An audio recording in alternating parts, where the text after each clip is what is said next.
Привет, друзья! Да, много компаний Realme, Xiaomi, Redmi и так далее завалили рынок своими смартфонами дешевыми, по соотношению цена-качество, по-моему, лучшими. А тут Samsung представила в Польше смартфон Galaxy M52 5G. Без каких-либо анонсов выпустила новый среднебюджетный смартфон. Телефон появился на официальном сайте компании. Устройство может похвастаться 120 Гц экраном, 64-мегапиксельной тройной камерой, 6 гигабайтами оперативной памяти с поддержкой функции виртуального расширения, как это сейчас модно, и аккумулятором аж емкостью в 5000 мАч.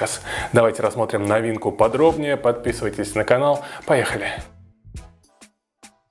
Samsung Galaxy M52 5G оснащен 6,7-дюймовым Super AMOLED дисплеем с разрешением Full HD+, частотой обновления 120 Гц, как я уже сказал, и максимальной яркостью 800 нит с отверстием под 32-мегапиксельную камеру для селфи. В состав тыльной камеры гаджета вошли основной сенсор на 64 мегапикселя с диафрагмой f1.8, 12-мегапиксельный широкоугольный с апертурой f2.2 и углом обзора 123 градуса, а также макрообъектив на 5 мегапикселей f2.4. Работает смартфон на базе 8-ядерного процессора Snapdragon 778G с тактовой частотой 2,4 ГГц в сочетании с 6 гигабайтами оперативной памяти с возможностью увеличения объема еще на 4 ГБ за счет накопителя. Для хранения данных предусмотрено 128 гигов, расширяемых посредством карт microSD до целого терабайта.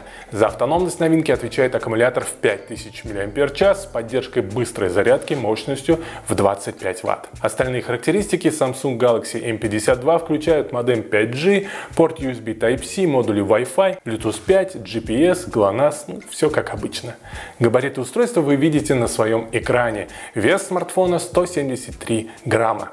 Смартфон доступен в синем, черном и белом цветах. По слухам, цены будут начинаться с 32 500 рублей. Напишите в комментариях, как вам новинка, как вы относитесь к компании Samsung и к их смартфонам. Или все-таки выбрать что-нибудь из Realme, Redmi, Xiaomi, Honor или других производителей, или тот же iPhone новый. Напишите обязательно в комментариях, будет интересно почитать, обсудим вместе. Подписывайтесь на канал, впереди много интересных новостей и обзоров.